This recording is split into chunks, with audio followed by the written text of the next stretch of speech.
I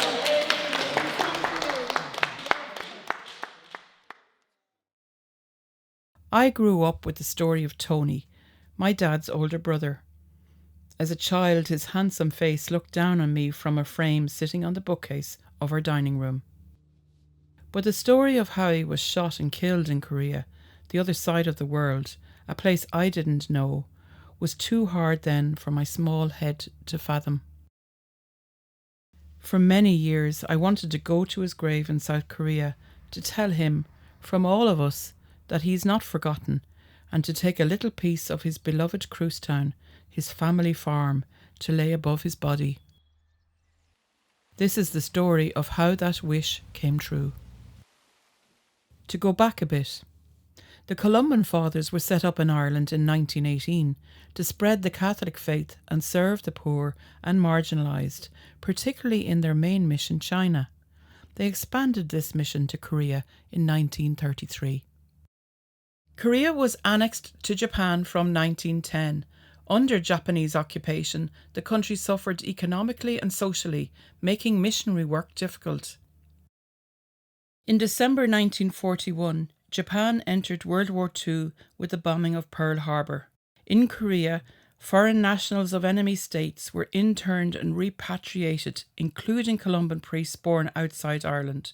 The Irish priests from neutral Ireland were allowed to stay, but they were interrogated, tortured and imprisoned and put under house arrest by the Japanese occupiers.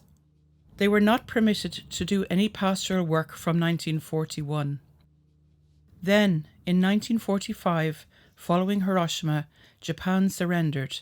The Japanese left and Korea was liberated. The north was occupied by Soviet forces and the south by American forces. Eventually, this led to the creation of North and South Korea.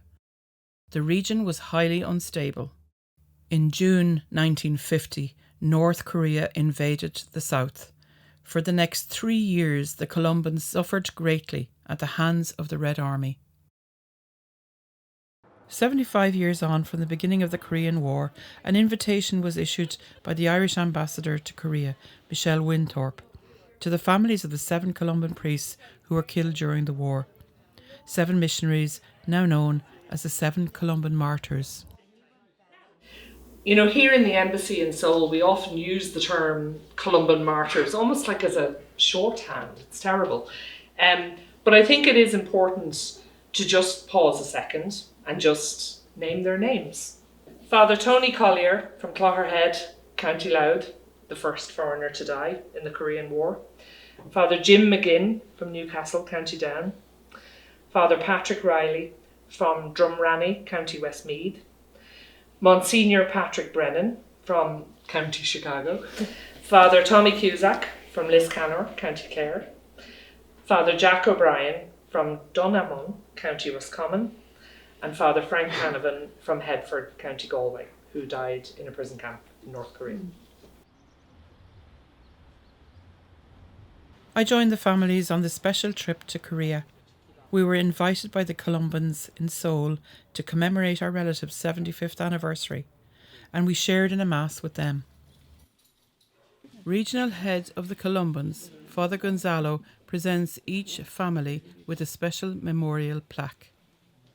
Then we began a journey which took us right around South Korea to the places where their relatives lived, worked and died. Newly ordained Father Anthony Collier, Tony, left Ireland for his first mission to Korea in October 1939. The journey to Korea took 8 weeks from his home in Clogherhead, County Louth. Tony writes to his father, "There are about 10 times too many on board. We are packed into a small cabin that was built for 2. That is, the 5 of us, and we have to do everything there. Write letters, say mass, and sometimes even take our tea if we cannot go on deck for it." The 5 included Father Harry Gillen, but Harry would not return home to Ireland again. Tony was here from 1942 to 48, and we know that during that period he was under house arrest. That meant, they were confined to the premises and not allowed to do pastoral work. And I think they used the time, actually. They set up their own program, yeah, to, do study exercises. Anyway, they filled their time. But the last 5 months of that period, or 4 months, they were transferred to Hungchun Church. Like the man who died in Hungchun was called Harry Gillen. And we actually visited the grave. One of the, they had to fill their time while they were there. And as I said, one of the things was doing exercises. And he liked swimming, and he swam the river there. So because he swallowed so much water, he got a very bad dose of dysentery, and there was no medicine, so he died. And he was only 30-something, 31 or 2, I think, Yeah, that was sad. When the Japanese surrendered in 1945, they left Korea and the priests returned to their parishes. Permission was given to 5 of them, including Tony, to return to Ireland in 1948. There they built up their strength again and stayed for over a year. North Korea was now threatening to invade the south, so the priests felt a foreboding about going back. Even still, all 5 of them decided to return to Korea. On the evening before he leaves, Tony's mother is wondering where he is. Everybody is coming to say their farewell, but there's no sign of Tony. Writing on his way back to Korea, Tony says, Dear Mama, I hope you forgive me for going off like this, but really I think it was the better way. Because I left Cruisetown laughing instead of crying, and I'm as happy as a lark just now. Andy is halfway home by now, so he can tell you all the news. Hope the dinner turned out well. That's all I've time to say, although I could write all night. Goodbye and God bless you all, Anthony. On his return, Tony works to establish a new parish in Soyeongro, which sits near the 38th parallel, dividing North and South Korea. On Sunday, the 25th of June 1950, at 4 a.m, the North Korean army invades South Korea and moves across the 38th parallel, which divides North from South. From his compound at the bottom of Mont Bongyu, Tony could see the soldiers about to cross the river. He said Sunday Mass that morning and his last benediction with parishioners that evening. In the afternoon, shells hit the streets and bullets come through the walls of his house.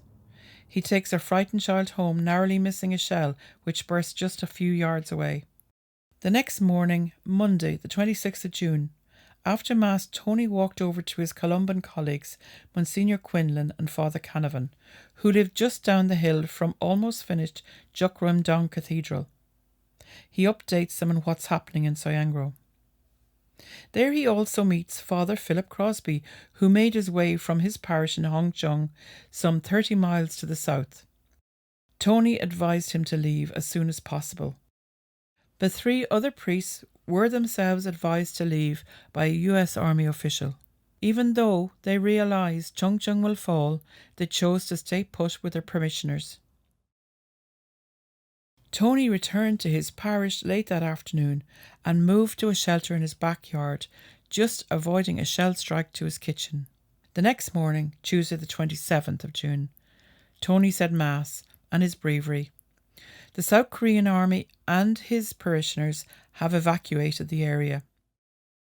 So at around 1 o'clock, he headed down towards Jukrimdong Cathedral with his young assistant Gabriel Kim. The city was now partly taken over by the Red Army. When they reached the rotary on the main street, 2 North Korean soldiers detained them and stole whatever they had. They bound their hands together. Tony was interrogated, and while he insisted he was a Catholic priest, a missionary, they were taken 100 metres to the post office, where the soldiers reported to their commanding officer that they had captured spies. The commanding officer ordered them to go down to the nearest river, and they walked along a road behind the high school. As he walked calmly on, Tony advises Gabriel.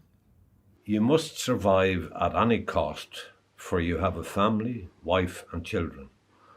When they start to fire guns, fall down quickly, and then I will fall on top of your body. The soldiers shouted at them to keep quiet, so they walked on in silence. He was asked a few more times who he was, but he gave the same answer: I am a priest. When they arrived at Kyung Chun Road, they were ordered into a lane and stopped in front of a small, empty, sloping garden. It was clear that the soldiers were going to shoot them. They proposed covering his eyes, but Tony refused, and they shot him in the back. 5 shots. It was about 2 o'clock in the afternoon. He was 10 minutes from Jukrimdong Cathedral. Uncle Tony fell on top of Gabriel's body and died on the spot. Gabriel suffered shot wounds in the throat and shoulder and lay under his body for 2 nights. He survived to tell the story of what had happened.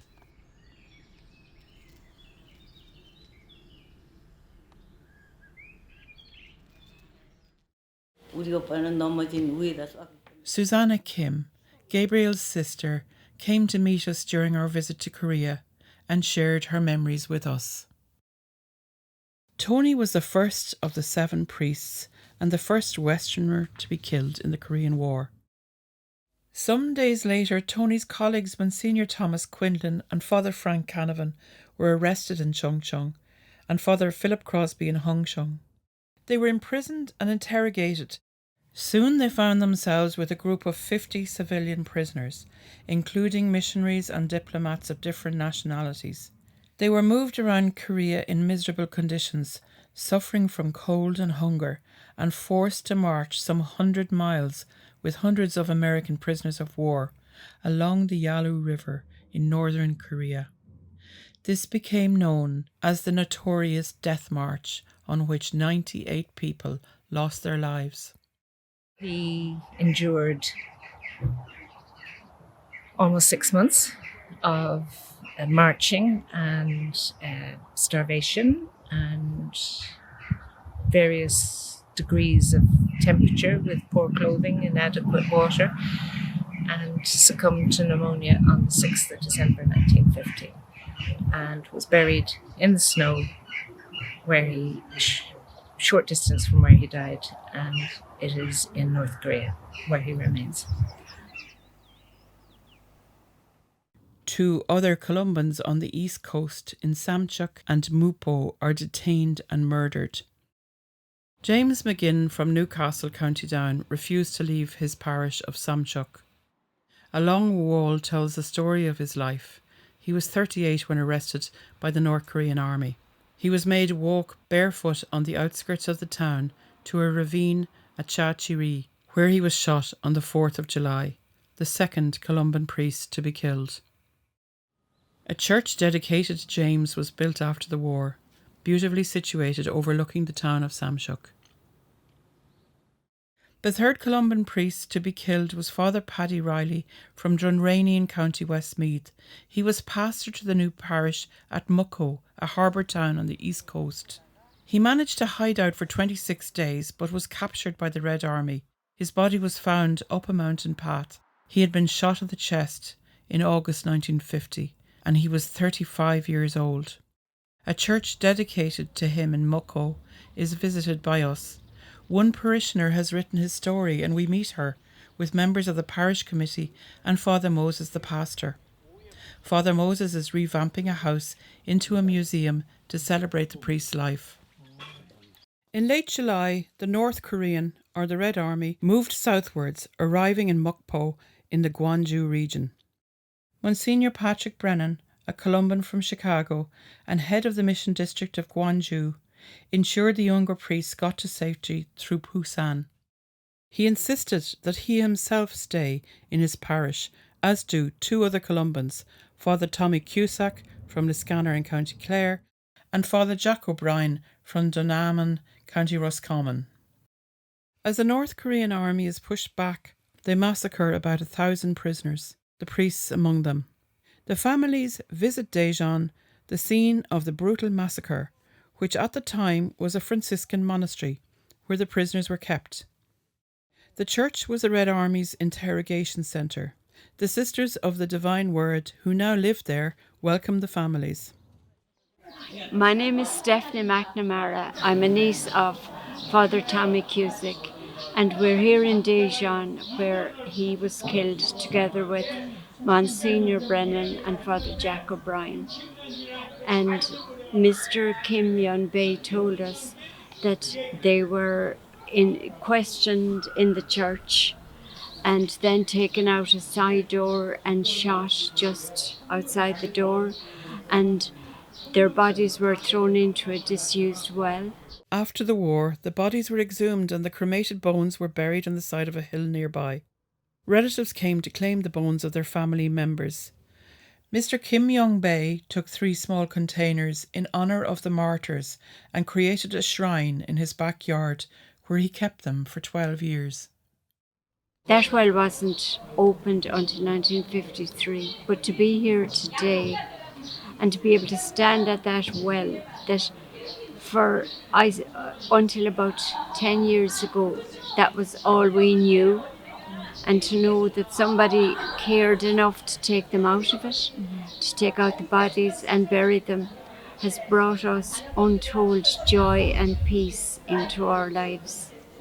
So it's wonderful to be here.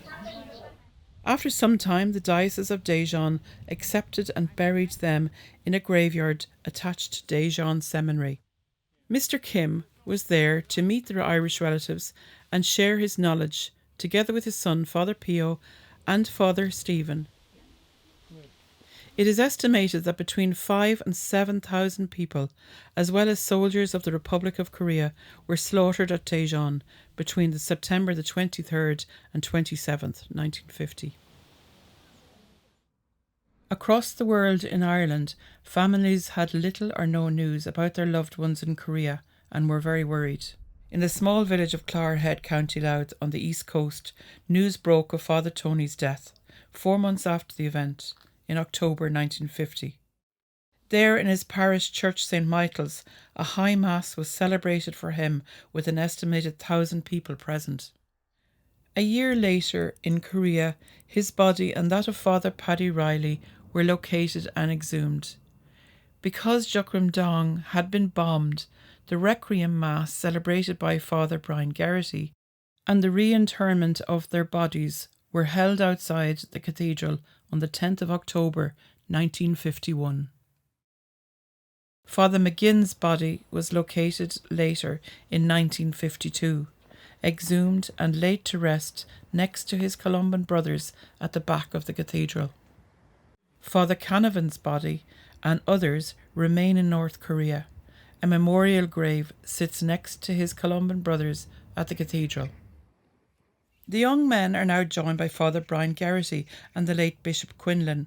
Only a few years before, Monsignor Quinlan, as he was then, had laid the foundation stone with Tony by his side.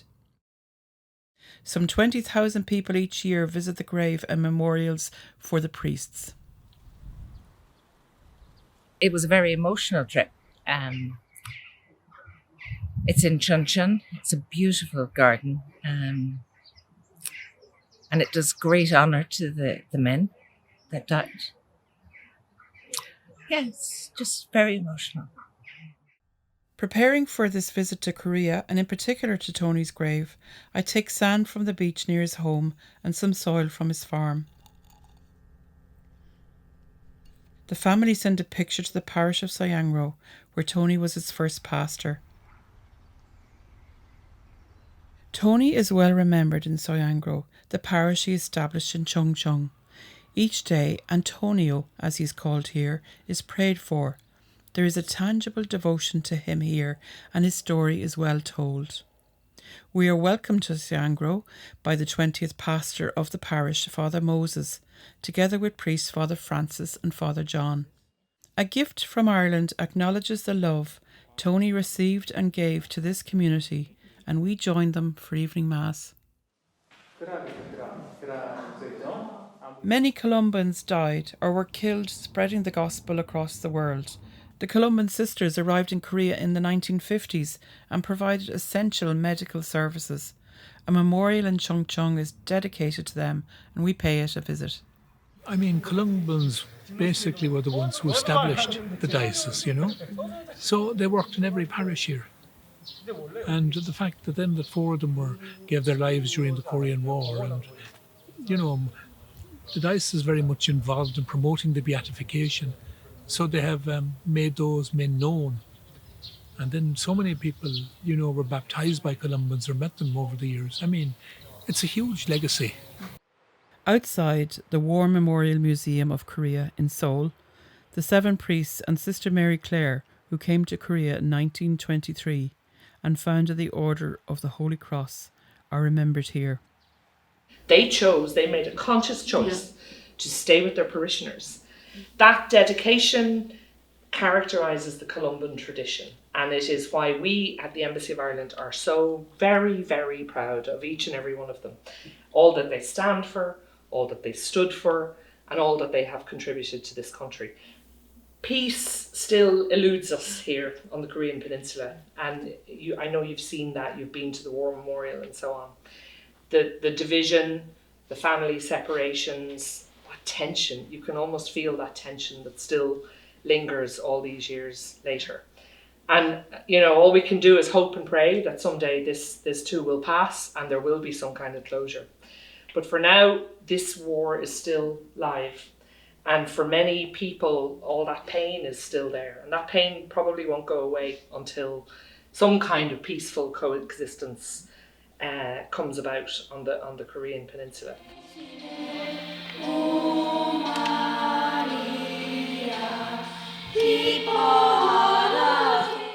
By the 60s, over 130 parishes in South Korea had been started by Columban priests, which were then passed over to the diocese in the different areas. Hundreds of other Columbans who left their families and travelled all over the world now rest in Dalgan Park, County Meath, where families and friends gather to remember them. Tony's brother rests here too. Kieran became a Columban and in 1946 was sent to his mission in northern Burma for a lifetime of service to the Kachin people. Their nephew Raymond began his Columban missionary in the Philippines in 1968 and then worked with people on the margins in the inner cities of London and Birmingham, reaching out to immigrant communities. He still does. For the poor, among the poor. And also do that, listen to what the poor had to say. And that, to me, is where the Columbans are today, continuing that memory or continuing that legacy. With my daughter Emma and sister Geraldine, we visit Tony's grave to mark his 75th anniversary. We leave a little bit of home with him.